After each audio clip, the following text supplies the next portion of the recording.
Hello. In this video, I'm going to conduct the experiment of the law of large number. Here is the population. 2100 tablets weighs come from a pharmaceutical company. The two benchmarks of predation monitoring are average weight is within the target range. This is the target range.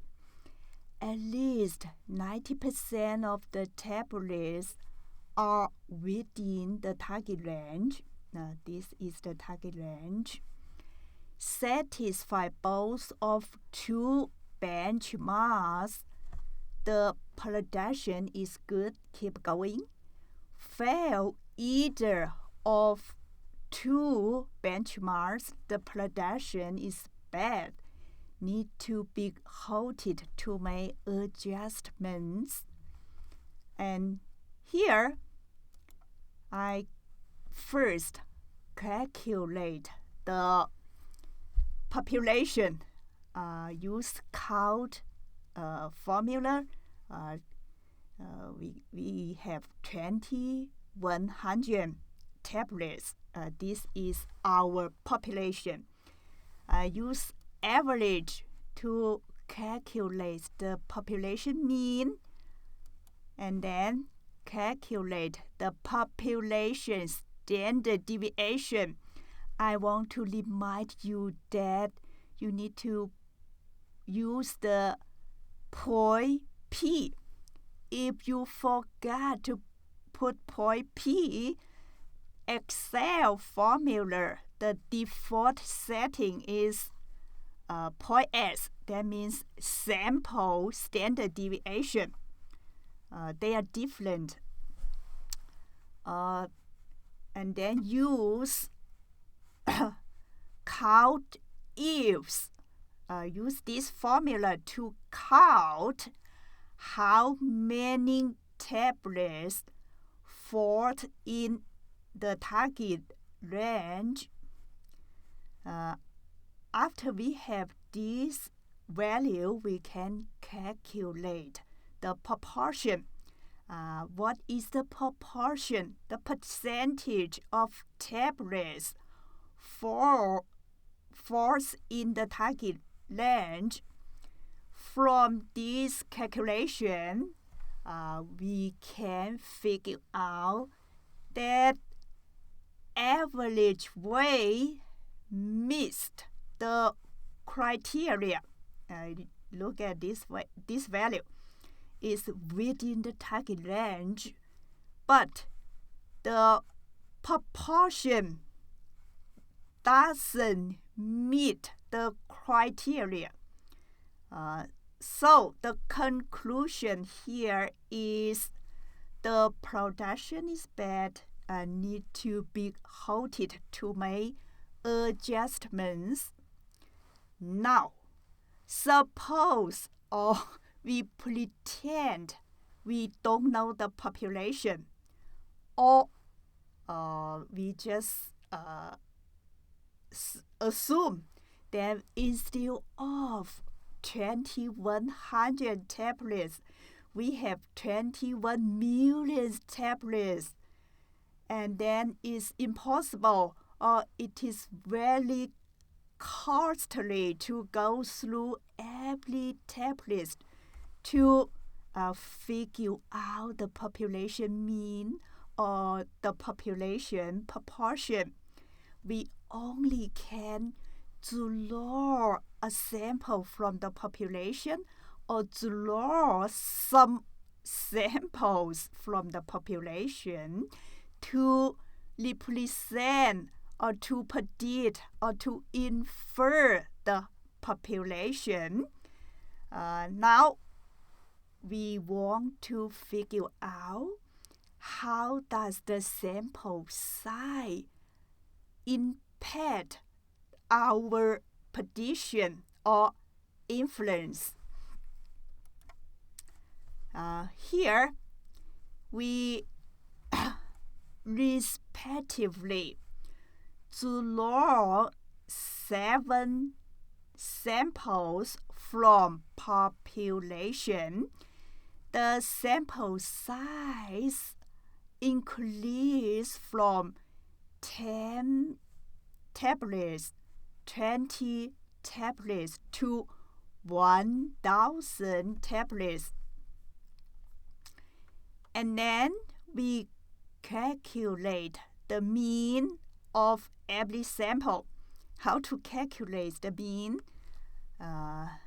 Use the average formula.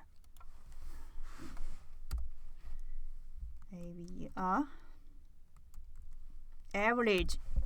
For example, I'm going to calculate this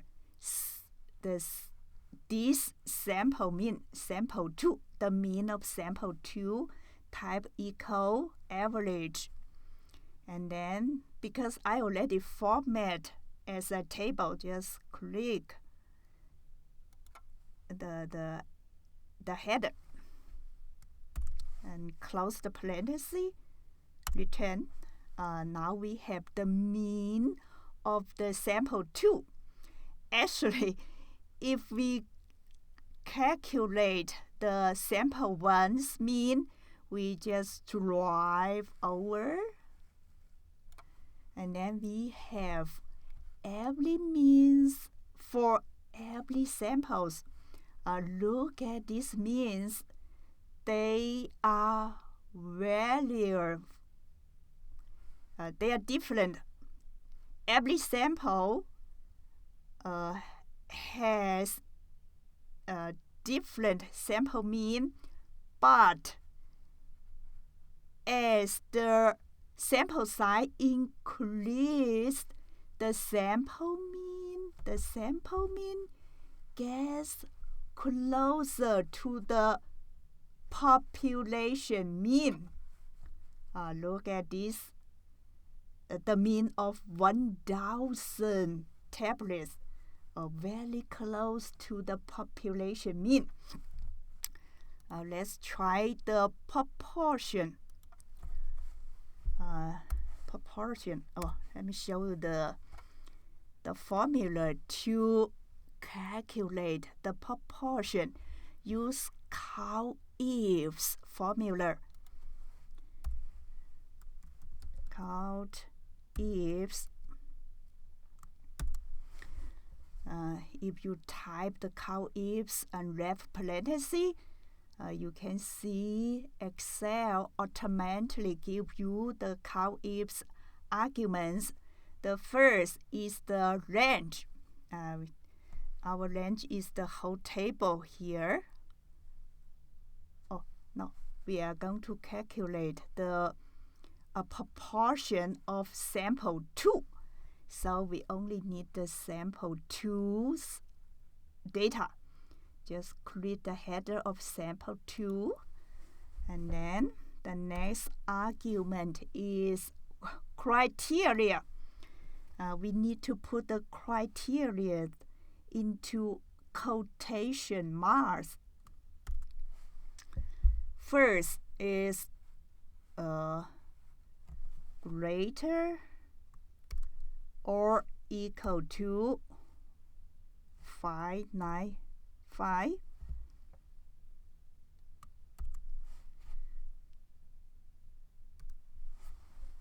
comma, and then the second criteria.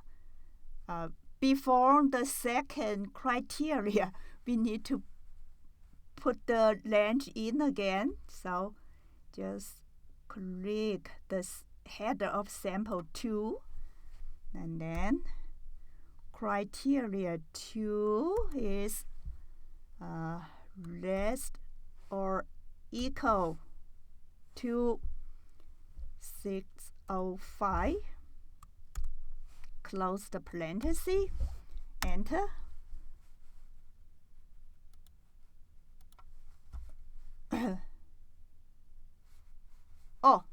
Sorry, I forgot to. This is count how many tablets in sample 2 fall in the target range, but now we are calculating proportion, so we need to divide by the sample size 20. Now we have the proportion. Actually, we only need to calculate one cell. After calculate one cell, we just write over, and then we got every sample's proportion. We just eyeball this proportion. As the sample size increase, the proportion gets closer to the true proportion of the population. This is the true proportion, the true percentage. This is the sample proportion. As sample size increased, the proportion gets to the true proportion. This is the law of large number. The larger the sample size, the closer to the true. That's all.